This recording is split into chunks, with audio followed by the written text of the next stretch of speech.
I'm just gonna make this a quick video proving that this is a flameless forest fire. But I woke up this morning, saw this out my front windshield, because I parked here next to this logging road, which is what this is, out here in the middle of nowhere. And when I made that last video, Fire and Ice, the reason I pulled over the place I did is because there was a place to pull over. When I said it had been this way for 20 miles, I didn't find a place that was like, had extra burn signature and said, oh, here's a good spot. It's like this the whole way. There's no place for me to pull over. The reason I pulled over where I did is because there was a little pullout. Likewise, I pulled in here last night. Someone beat on my window this morning to get me out of the way of the logging road. Since then, I've seen private log trucks from, a logging company going up that road. ADOT, Arizona Department of Transportation, and National Forestry Service. And they all see exactly the same stuff I'm showing you. I'm about to go over to a couple of trees over here. But there's plenty of these two over here. That's what we're gonna go look at. So here's those two that I pointed at from a distance. Get a little closer, try and get some better lighting, because again, the lighting is a bit problematic. You can see the same general burn pattern as those others. And what I wanted to point out is in that last Fire and Ice video, and the same thing can be said, same thing is true with all these, you had trees that looked like this. Let's get some better lighting, man. Here we go. Trees that look like this. This one's got the classic concave groove right here, with the totally unburned section right here.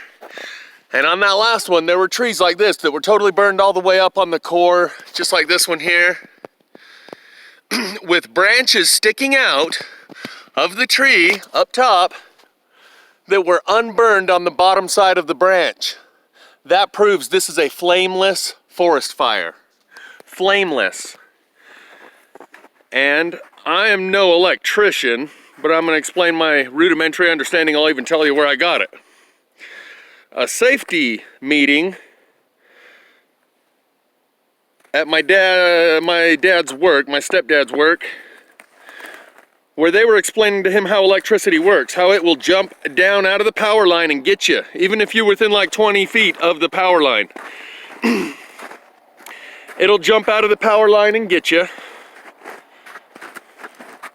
I'll just explain this real quick. Say there's a power line running between these two.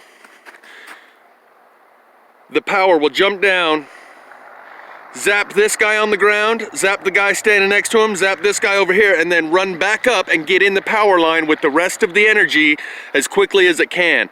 It's like it's a living being almost, and it has this urgent need to get back in with the source and the bulk of the rest of the energy.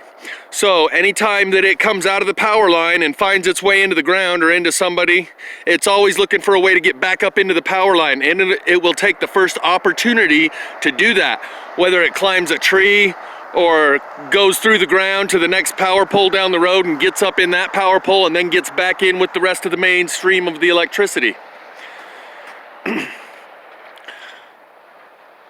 I believe that's why these flameless forest fires are able to occur the way that they do, and you're able to see branches sticking out of a tree that's burnt this hard. If this burned under normal combustion circumstances, the flames coming out would be quite large.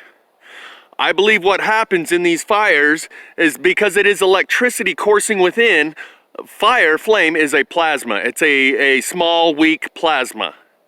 And whenever a little flame pops out of the wood, it gets sucked right back in. By virtue of the nature of this fire and the electricity that's coursing through the middle, it will not let a flame come outside. That's why you'll see logs that are burnt this badly clear down to the ground and unburnt weeds right next to them. Like that.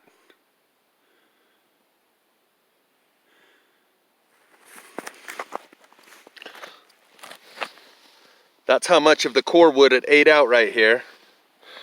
The tree was this big around.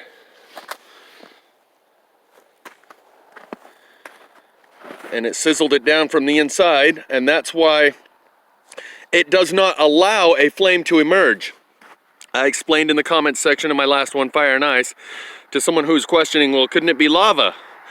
Lava would flow evenly, just like water getting soaked up in a sponge. If you put a sponge on top of water, there's a leaching effect that sucks the water up, even if it's only a 1/4 inch of water on the table in the sink, and you have a 3-inch tall sponge, you put the sponge in the water, and that 1/4 inch of water will leach its way up and fill all 3 inches of the sponge. It works its way up and through the porous surfaces and through the cavities within the sponge. Lava would do the same thing. It would flow evenly. It would not flow in streaks, and it would cause combustion. We've seen lava flowing on the ground around volcanoes that erupt. And when they come in contact with a tree, they cause combustion. Flames emerge, and the fire that continues, or that ensues, is just like regular fire. From that point on, it's thermodynamics and the standard operating procedure of a fire that plays out with the log that's on fire at that point. It burns just the same as any other log. These logs do not burn the same as any other log. They burn like a log with huge amounts of electricity coursing through them, more like something that would burn in a microwave. I've made the analogy before. The death chair, the electric chair, where they hook the electrodes up to your brain, up to your head. And I think there was a movie like The Green Mile or something where they intentionally didn't put the water on it so the electricity didn't make its way all the way through, and he started sizzling and smoking and turning black charred 3rd-degree burns on his skin, but there was never a flame. That's exactly how this works, and that's why there can be branches sticking out at the top of a tree that's burnt down to nothingness like that, and the bottom side of those branches are untouched, because this part of the tree that burned was not sending flames up to lick the outside of those branches. Anytime a flame comes out, it's like it gets sucked right back in. The same way that the electricity in a power line, anytime it gets out, it finds a way back in as quickly as possible. And that's how these flameless forest fires occur.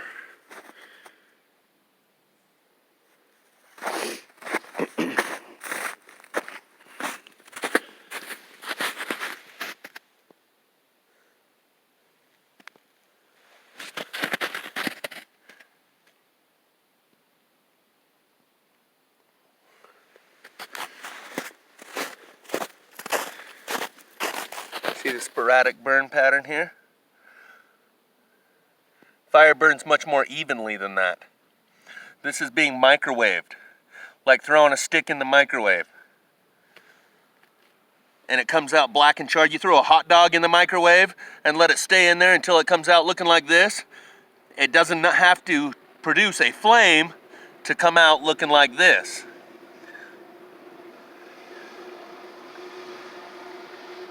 And that's exactly what's happening. So all these trees, you'll see all the black. Up here, the trees aren't as black. Down here, they're black. And it's like a veiny pattern of black. We'll go check out that tree. That one's a badass one too. I can see it from here. This one. So, my other point is, A, these are flameless forest fires, and that last tree in my Fire and Ice video proves it. Because when there's branches sticking out of trees that are burnt this badly, and those branches are unburned on the bottom side, that proves there is no flame coming out of the base of that tree as it's burning so hard that it burns down to a stump like this. Turns into a small piece of charcoal remaining, which means there was a lot of burning and a lot of energy and a lot of heat, zero flame.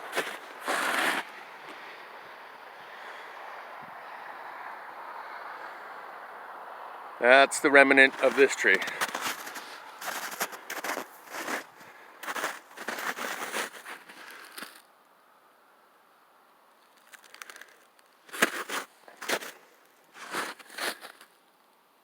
So when you have a tree that burns this bad, clear down to nothingness, just a little piece of charcoal left sticking up out of the ground, and it's got branches sticking out that are unburned on the bottom side, that means the tree that burnt right here was not sending up flames to burn the bottom side of the branch that's sticking out right here. How could that be possible? I think it's something like what I just explained, how the electricity inside like literally sucks the flame back in to keep all the energy bundled up and collected together. And I don't know if I'm going to be able to, I might have to cruise around the backside. My other point is, and my next video is going to be about acceptance. You can keep beating your head against that wall or just accept. And with that acceptance comes a serenity. I'm going to flip this serenity prayer on its head and tell you how it's actually worked for me.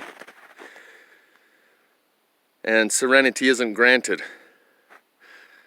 The wisdom to know the difference, they're both earned through the courage to change the things you can. But once you come to a point of acceptance, to know and accept the things you cannot change, and have the wisdom to know the difference, it comes with a feeling of serenity.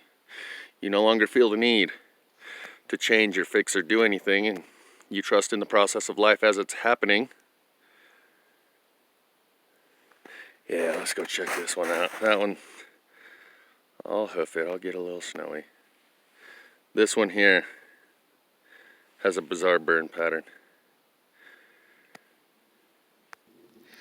It's so sporadic, this one, from the ground up, right up to the top. It has highly burned and unburned sections going all the way up, like the lightning bolt spiraled its way around the tree.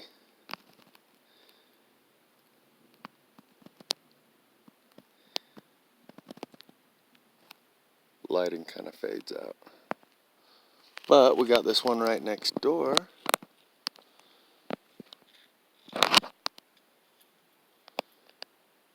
You can see the huge inconsistency between the burn on the left and the unburn on the right.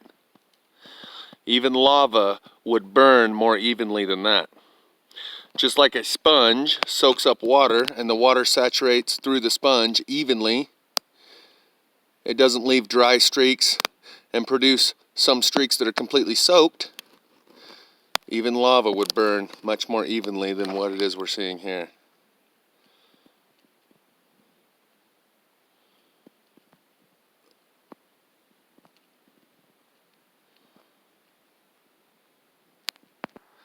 Lighting's fading in and out, so it's hard to really tell what you're able to see in this video and what you're not.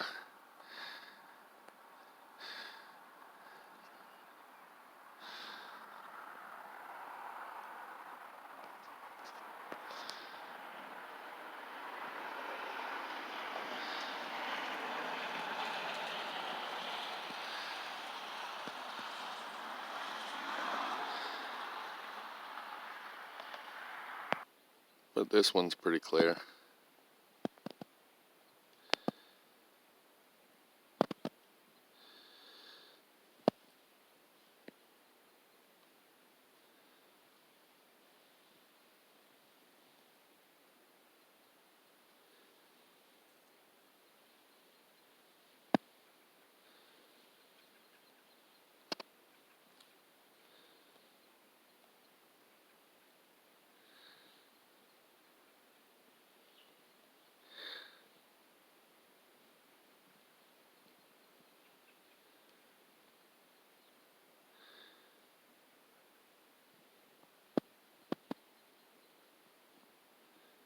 So yes, these are flameless forest fires. Even the trees that have burned down to nothingness did it without a single flame emerging. Or if there is flame emerging, it only reaches out a half inch, a quarter inch out from the wood. Like it gets sucked back in, kind of like that thing I explained about electricity. And you and I are just like that electricity. Always seeking to get back with the source. And we're coming upon that convergence point. Talk more about that in the next video. 'Cause all of life is in one drop of the ocean, waiting to go home, just waiting to go home. And if the moon can turn the tides, it can pull the tears and take them from our eyes, make them into monsoons, turn them into monsoon. Sooner or later they'll weep their way back to the sea. Gonna finally be free, free for a while. until they break. Oh, like waves of sorrow, always do, all in due time. 'Cause time never waits.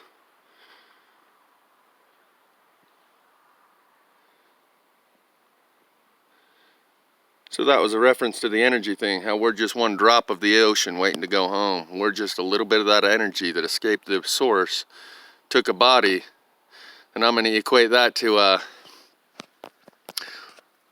Robin Hanson and his M's or Sims, and how much energy it takes to store your brain in a biological human computer that you're in now, or on a little hard drive. It's like 1/1,000,000th of the energy could store your entire brain. The program that is your little AI nanobot self you believe yourself to be.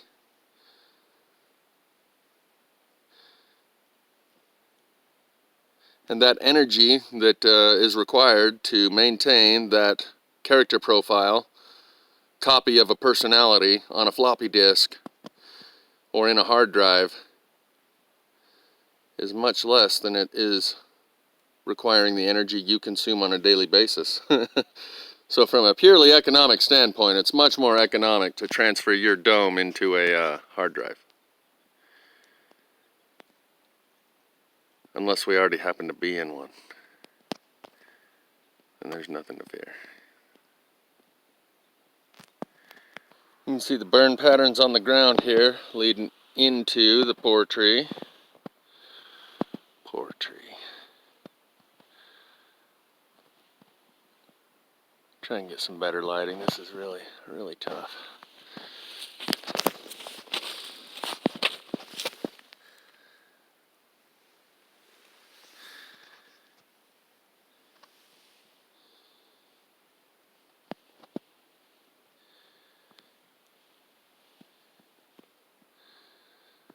So here's another fine example how this part of the tree must have burned pretty hard with lots of hot energy to burn that much wood that far. Yeah. And leave these branches, now you can't see them because of the light, and leave these branches unburned. That means there was no flame coming from right here, or it would have reached up and touched the bottom side of that branch. Any flame that was coming from right here wasn't even enough to blacken that part of that wood.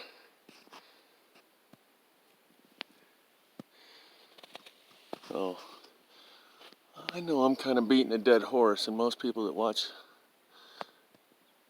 have seen this stuff before, and it's just repetition,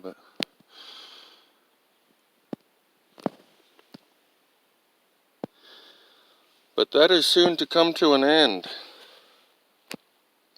because I've come to a place of acceptance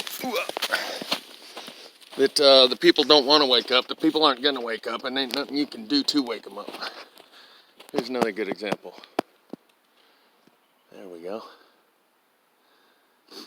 And any efforts to do so is underestimating two forces. One, the forces at work that are intentionally keeping them asleep and unaware of the truth and the nature of their reality and the time that they live in. And the forces that are on your side.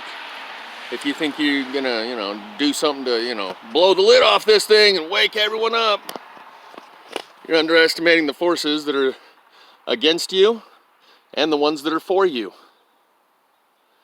Because if you can trust and accept in the process of life, you don't feel the need to wake people up or change the course of history or do or achieve or prove anything.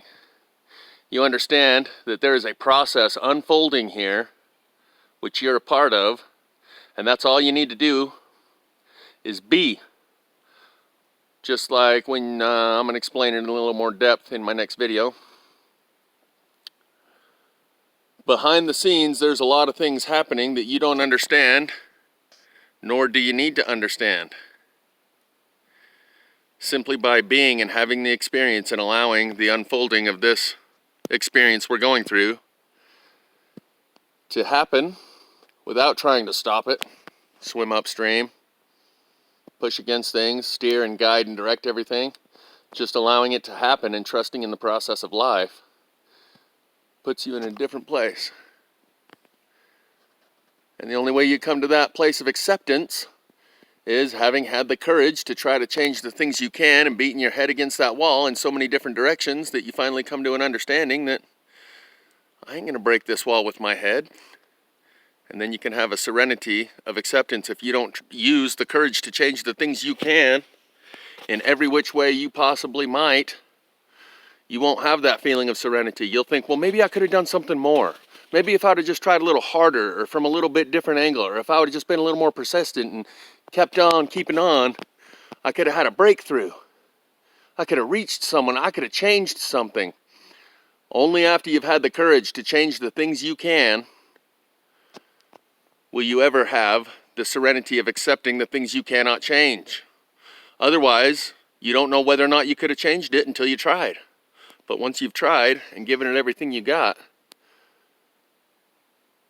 you're able to give up on things without feeling like you're giving up, without feeling the obligation to continue trying, or some sort of personal failure by not continuing to beat your head against that wall. You've come to the wisdom to know the difference between the things you can change and the things you can't. And the only way you come to that wisdom to know the difference is having the courage to change the things you can. And only after that process do you earn the serenity to accept things you cannot change. Otherwise, the serenity prayer has it all backwards. It says, God, grant me the serenity to accept the things I cannot change, the courage to change the things I can, and the wisdom to know the difference. Well, none of it's granted. It's all earned. You summon the courage, and you could say, well, God is within, and that's where the courage comes from. Fine, but the courage comes from within you. You exert the effort to change the things you can. And only after a long, hard go at it do you come to any form of acceptance of things you cannot change, any true wisdom to know the difference, and any true feeling of serenity in allowing it to carry on and do as it will. Quantum of Conscience basically said that same thing in his most recent video. This shit ain't real. He says that all the time. And once you understand that, sure, you can go try to dig your way to the next bottom of the rabbit hole, the next fake shooting, Tartaria mud floods, but just do it for fun. Don't do it for the feeling of the need to get to the bottom of something or prove something. And he says, like Elmer Fudd grabbing his trusty sidekick, I'm gonna go get that wabbit. You don't need to get the rabbit. You already found a truth. I used to say, wow, look at this concave. Whoa.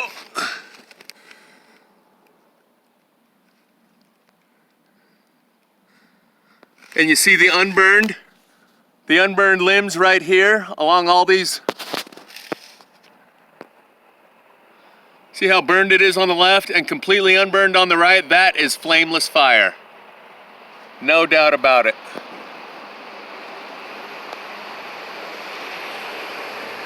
Trying to angle the camera just right to get the right lighting, but wow, look at that.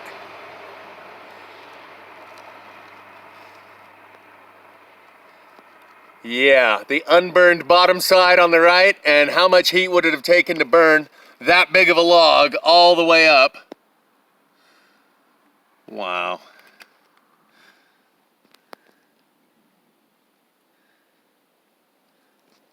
That's flameless forest fire.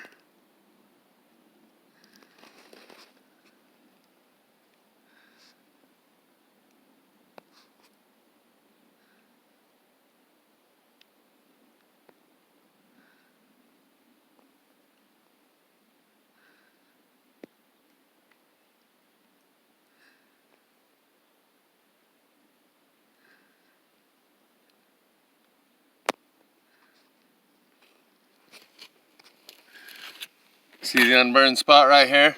In the middle of this huge ass concaved energy level that took it to burn that much, you got unburned here. That's like the inflated tire at the bottom of the World Trade Center. Once you come to a place, I used to say that I'll never be a truth speaker, only a truth seeker, because once you begin to be a truth speaker, you believe you've discovered some truth and you stop searching. You've got this truth in your hand and you're going to start relaying it and giving it away to other people and showing other people You believe you've found the truth. You're no longer searching, and I don't ever want to stop searching. I enjoy the search. It's like the thrill of the chase, the thrill of the hunt. Well, in recent years, I've kind of changed my tune and become a bit of a truth speaker, and it occurred to me that you cannot utilize the truth that you've found. That same law works in reverse. As soon as you become a truth speaker, you stop seeking. And until you stop seeking, you will never be able to acknowledge and realize and validate and accept that you have discovered a truth. Because once you discover the truth, there's no need to continue seeking and searching. You've got it. You found it. Let it work its way through the course of your life experience.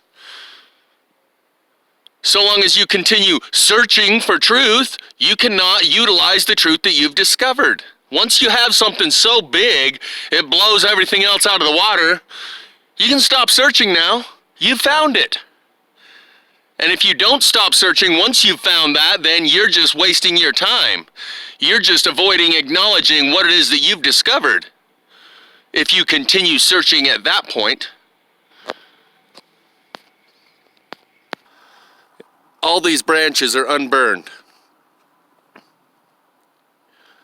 Lighting's not helping us too much, but I want you to notice that all the way up.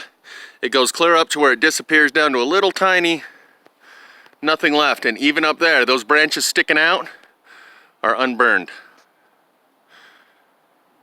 So as soon as the lighting kicks in and helps us out a little bit, you'll be able to see that. Right now they all look kind of black, just like shadows. There we go. You can see the underside of this branch unburned. The underside of this branch unburned. Likewise, over here, same thing, same thing. Those are sticking right out of the tree that has been reduced to a piece of charcoal. That's the proof of flameless forest fire.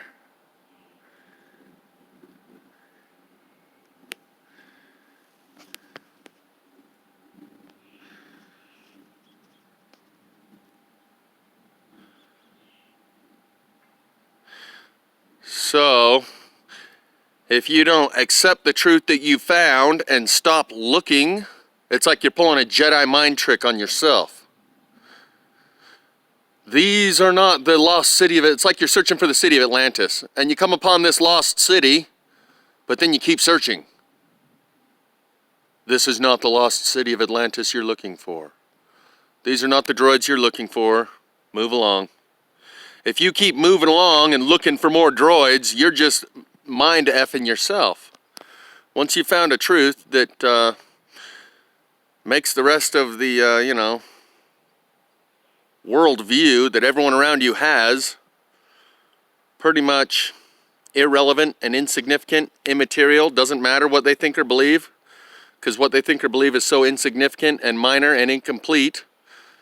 And if they knew what you knew, they'd quit focusing on what they think they knew also. So if you continue searching, once you find a truth, and I have found many that are big enough that they just change everything about everything, so I've come to a place of acceptance.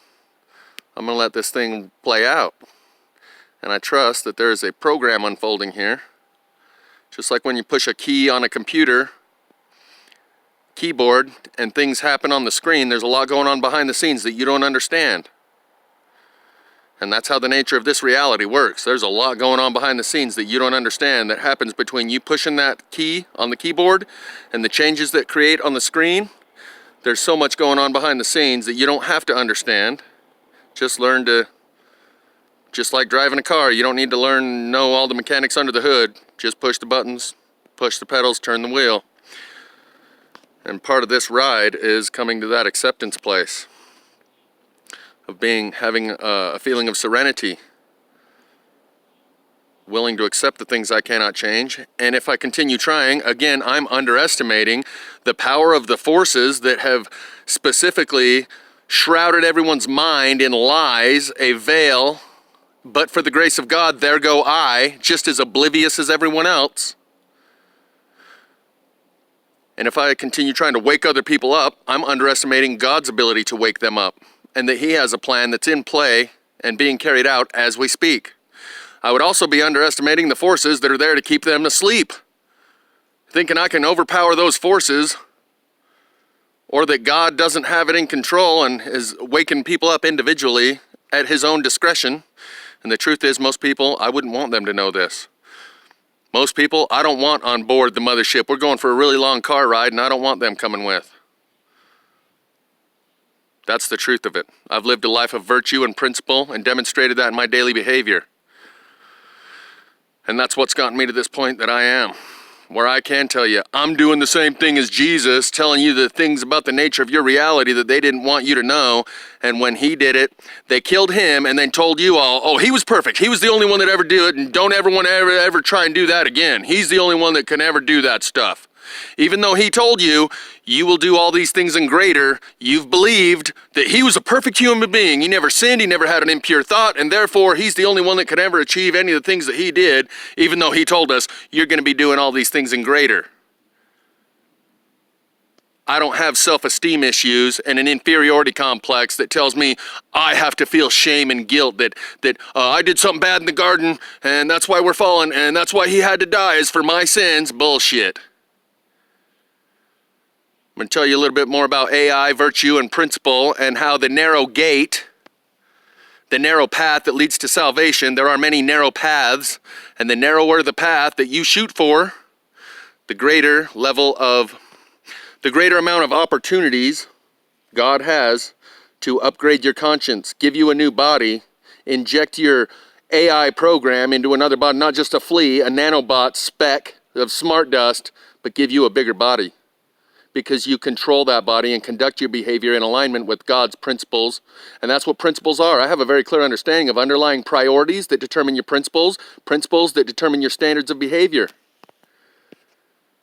And if you can conduct yourself in alignment with principles, that's what God gave you. He's not controlling you and telling you what decisions to make and making the decisions for you. He gave you principles, general guidelines upon which you should do your own decision making. And if you have been able to do that, and shoot for a narrow gap, there are many narrow gaps, and the narrower the gap, the more useful that AI, nanobot, self-programming, self-replicating being is to the purposes of God's plan to promote the greatest amount of happiness for the most amount of people. Happiness requires free will. There is no level of free will, level of happiness that exists without free will, the likes of which that exists with free will. But you are free to choose your own bondage and slavery to those things that he told you to avoid: sloth, wrath, vengeance, envy, etc., lust. And you will find happiness if you use your own free will, but these things that you choose, if you choose these things, they will find you unhappiness. So, God needs you to have free will and choose willingly of your own volition to follow God's plan. And follow these guidelines and make principled decisions based on virtues and have priorities that are a single thread that